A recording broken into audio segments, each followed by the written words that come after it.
Nunca pensé que las últimas palabras de mi propio hijo serían: entrégame esos 5 millones, o te echo de esta casa a golpes, viejo inútil. Mientras su puño chocaba por segunda vez contra mi cara, inundando mi boca con el gusto ferroso. Ya la sabes. Antes de seguir, si te gusta esta historia, suscríbete al canal. Activa la notificación para no perderte las nuevas cada día. Dale like y dime en los comentarios desde qué rincón del mundo nos estás escuchando. Me llamo Antonio Ruiz Herrera. Tengo 68 años y hasta hace apenas unas horas creía conocer a mi hijo Javier como la palma de mi mano. Pero cuando la persona que has criado, alimentado y querido durante 40 años, te ataca hasta hacerte sangrar, entiendes que quizás nunca la viste de verdad. Era una tarde de sábado en abril de 2024. Llevaba 1 año y medio viviendo solo en este apartamento desde que mi esposa Isabel nos dejó. La echaba de menos cada instante, pero había hallado un consuelo en la quietud de mis rutinas al hojear el diario, cuidar las flores que ella adoraba y cocinar algo simple para mí. Solo eran las 7. Cuando oí la puerta principal abrirse de golpe. No era inusual que Javier viniera sin previo aviso, pero el eco de sus pisadas me puso en alerta al instante. Reconoces el andar de tu hijo desde que da sus primeros pasos, y estos no eran los de Javier. «Papá», gritó desde el vestíbulo, pero su tono traía una ronquera que me hizo apartar la vista del periódico con inquietud anal. Entrar en la sala. Lo noté de inmediato, ojos inyectados en sangre, pelo revuelto y esa mirada nublada que solo provoca el licor. El hedor lo precedió. Un tufo a ginebra barata mezclado con algo acre que no logré precisar. «Javier, ¿qué ocurre? ¿Estás bien?», le dije, dejando el diario y poniéndome de pie. «¿Qué ocurre en serio?», soltó con una carcajada seca y maliciosa. «Lo que pasa, papá querido, es que por fin lo sé todo». No captaba a qué aludía, pero un nudo se formó en mi vientre. Isabel solía bromear con que yo tenía un instinto para los líos, y en ese segundo todo mi ser me advertía de una tormenta inminente. «No sé de qué hablas, hijo. Siéntate. Te hago un té». Su voz retumbó tanto que seguro los del piso de al lado lo oyeron. «Ya sé lo de los 5 millones, papá. Sé que mamá dejó 5 millones de euros y tú me lo has escondido». El tiempo se congeló. Mi pulso se aceleró como si fuera a estallar. ¿Los 5 millones? ¿Cómo demonios lo había averiguado? Isabel, en su cama de hospital, me había hecho jurar que nunca se lo contaría a Javier. «¿Sabes cómo es nuestro chico?», me susurró con voz débil. «Si se entera de esa fortuna, se arruinará. Ayúdalo despacio, pero no le digas nada directo». Y yo había guardado ese secreto con celo durante 1 año y medio. «Javier, tranquilízate. Hablemos con calma». «No hay nada que hablar», avanzó tambaleante, pero resuelto. «Exijo mi parte ya. Son 5 millones que me corresponden». «Hijo, estás ebrio. Mañana, cuando estés lúcido». Ahí estalló todo. Su puño aterrizó en mi mandíbula con una fuerza brutal que ignoraba que tuviera. El escozor fue inmediato, pero peor fue el estupor. Mi hijo me había pegado. «Dame el dinero o te juro que te saco de aquí a patada», bramó, alzando el brazo de nuevo. El segundo impacto me abrió el labio. La sangre me inundó la boca, pero en vez de pánico o rabia, una serenidad gélida me invadió, más aterradora que sus golpes, mientras un hilo rojo caía al suelo. De parqué que Isabel eligió hace 2 décadas. Una duda me taladraba.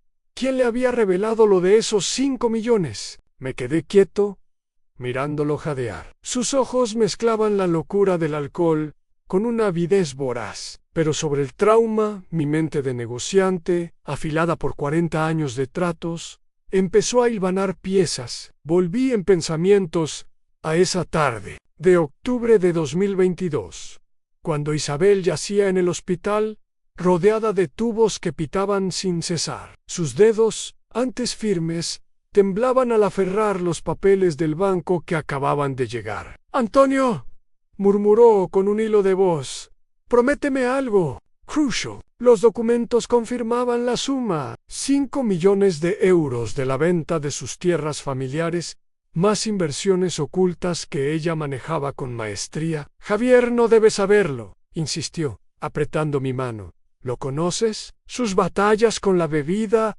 sus impulsos, esa furia desde joven. Intente y objeter Isabel, es su legado. Tiene derecho». «No», cortó con una fuerza inesperada. «Si lo sabe, lo dilapidará en meses. Tú lo sabes, Annie lo sabía». Javier había malgastado cada chance. A los 26, perdió 25.0 euros en casinos. A los 32, tiró los ahorros de su boda en un esquema fraudulento de exportaciones. Sus 2 divorcios le costaron fortunas. «Ayúdalo poco a poco», añadió ella. «Cúbrele una cuenta aquí, una reparación allá», pero sin revelar la fuente. Jamás sanjuré con lágrimas, besando su frente antes de que cerrara los ojos para siempre. 2 días después, durante ese año y medio, cumplí al pie de la letra. Cuando Javier no pagó el alquiler, le di 800 euros sin preguntas. Cuando su moto falló, le pasé 2.5 para una de segunda mano. Inventando excusas, vendí unas reliquias de tu abuelo, o tu madre dejó un fondo aparte. Pero ahora, viéndolo temblar de cólera y borrachera, supe que el secreto se había quebrado. «¿Quién te lo contó?», pregunté. Enjugándome la sangre con la manga, soltó una risa desdeñosa. «¿Importa? Lo sé, y lo quiero ya. Respóndeme, Javier. ¿Quién habló de los 5 millones?» Su cara se torció un instante, como si un remordimiento fugaz lo rozara. «Laura Vega», masculló al fin. «Me llamó hace 10 días. El nombre me golpeó como un yunque. Laura Vega Prado, la asesora financiera de Isabel por más de una década. La única ajena a nosotros que conocía los pormenores, una profesional de 48 años que siempre pareció leal. «¿Laura? ¿Te llamó? ¿Por qué?» Evitó mis ojos. «Dijo que no era justo que tú lo acapararas, que yo merecía saberlo, y que le ofreciste en el silencio». Lo delató. Javier le había prometido una tajada por la filtración. Mi hijo había comprado la traición al legado de Isabel. «8.000 euros», confesó por fin. Cuando toqué la herencia me revolvió el estómago. No el monto, sino la podredumbre moral. Laura vendió un voto de silencio por codicia, y Javier pagó sin pensar en porqués. «Tu madre te calaba hondo, más que tú mismo», le dije con voz serena pese al torbellino interior. «Basta de lecciones. El dinero.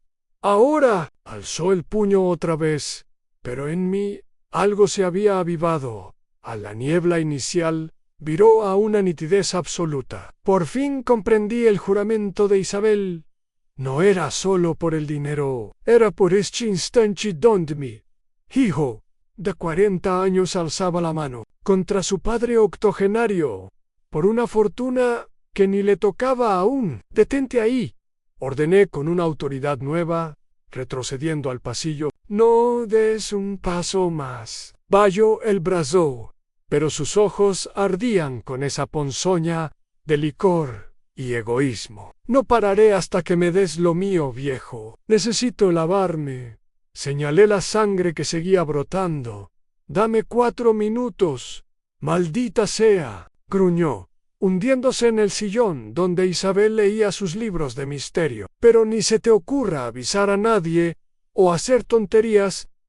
Encaminé al baño con calma fingida, conteniendo el pulso acelerado. Cerré con pestillo y me enfrenté al espejo. A mi reflejo era el de un hombre envejecido de golpe, a la mandíbula hinchada, el labio rasgado en una mueca horrenda. Pero lo que me asombró fue la lucidez que brotaba del caos. ¡Qué ironía! El trauma extremo afila la mente como nada más. Abrí el agua para tapar ruidos y saqué el móvil. Mis manos, firmes, Marcaron el 112 en esperando la línea Meiningen, y tomé una resolución que lo alteraría todo. Emergencias, ¿qué sucede? Buenas noches, susurré casi inaudible. Soy Antonio Ruiz Herrera. Reporto una agresión familiar en progreso. Está en peligro inminente, señor. Si a mi hijo está borracho y me ha golpeado, tengo heridas visibles y temo más. Ubicación: Avenida Libertad Vinci. Y hoy tu segundo derecha. Barcelona. El agresor sigue dentro. Quédese a salvo. Mandamos una unidad ya. ¿Puede quedarse en línea? No, está en la sala. Apúrense. Colgué y guardé el teléfono, con una paz inexplicable. Había traicionado a mi sangre al denunciarlo, pero mientras me limpiaba con un paño, supe que era justo. Isabel me enseñó en 38 años de casados que el amor de verdad exige cortes duros. Amar es dejar que te rompan, pero no siempre, decía cuando lidiábamos con las rebeldías de Javier en la juventud. Ahora lo pillaba todo. Permanecí 4 minutos más, respirando hondo, armándome. Al salir, Javier tenía la cabeza gacha. «Ya, con tu drama, Javier», dije a distancia segura. «Vete a casa y duerme. Mañana charlamos sobrio». «Ni loco me muevo», se irguió inestable. «No hasta que digas dónde está la plata». «No la tengo aquí, verás. Está en bancos. Con trámites legales, mentira. Tú controlas todo. Eres el único con llave». Cierto, a Isabel lo armó para que yo tuviera el mando pleno, evitando desastres como este, pero explicárselo en su estado solo avivaría la furia. Entonces oí el zumbido esperado en sirenas policiales acercándose. Javier, ciego de rabia, no lo captó. «Escucha, aproveché los segundos. Tu madre te quería infinito, pero te conocía al dedillo. Si hubiera querido que lo tuvieras ya, lo habría hecho. Cierra el pico», cargó con puño en alto, pero el timbre irrumpió con urgencia, seguido de aldabonazos. «¡Policía! ¡Abran!». Se paralizó, su cara de furia a terror en un parpadeo. «¿Llamaste a la poli?», susurró atónito. «Abre, Javier», respondí sereno. «No puedo creerlo, soy tu sangre. Por eso lo hice». Los golpes arreciaron. «Policía de Cataluña, abran o entramos por la fuerza». Me miró una vez más, y por un fugaz segundo vi al crío que buscaba, mi refugio en las noches de miedos. Pero ese niño se había evaporado, sustituido por este hombre que me había herido por euros. Fui a la puerta con paso seguro, consciente de que viraba nuestras vidas. Al abrir, 2 mozos de escuadra. El mayor, un tipo de 42 con gesto grave, placa de Sargento López. El otro, más joven, mano en la radio, Antonio Ruiz Herrera, Priga López, fijándose en mis moretones. «Sí, agente». Yo llamé. Sus ojos barrieron el interior, donde Javier estaba petrificado junto al sillón. «Él es mi hijo Javier Ruiz Navarro, 40 años. Ebrio. Intercambiaron una mirada experta. Habían lidiado con esto 1000 veces. «Señor Ruiz Navarro», dijo López, con tono firme, «quédese quieto y manos a la vista». Javier obedeció lento, temblando. «Papá», murmuró, voz rota. «Por favor». «Señor Ruiz», me dijo López, «cuéntenos qué pasó esta tarde en 15 minutos». Detallé todo con la exactitud de mis días en los negocios. Su llegada alcoholizada, las exigencias por la herencia, los golpes. Fotografiaron mis heridas con precisión, cada magulladura y corte. «¿Ha bebido o tomado algo, señor Javier?», indagó el joven en solo. «Unas cervezas en una reunión», tartamudeó. «No quise hacerle daño a Anes, mi viejo». López arqueó la ceja. «Huele a leguas. ¿Y su padre tiene golpes claros ahí?» Javier captó la seriedad. Sus piernas flaquearon y cayó al sillón, tapándose la cara. «Dios, qué armen tarde para lamentos». Lo detuvieron formal, recitándole derechos mientras lo esposaban. Verlo así Fue un delirio, el bebé que acuné, el chaval al que enseñé a nadar, el adulto al que respaldé en su taller fallido, ahora salía como un delincuente. Señor Ruiz, dijo López al irse, lo retendrán unas horas. Mañana va ante el juez para fianza. Busque un letrado. La casa quedó en un vacío mortal. Me hundí en el sillón, y por primera vez desde el caos, dejé fluir las lágrimas por el hijo ausente, el juramento a Isabel quebrado, los anhelos de familia destrozados, pero también por el alivio de sentirme a salvo, en mi hogar al día siguiente.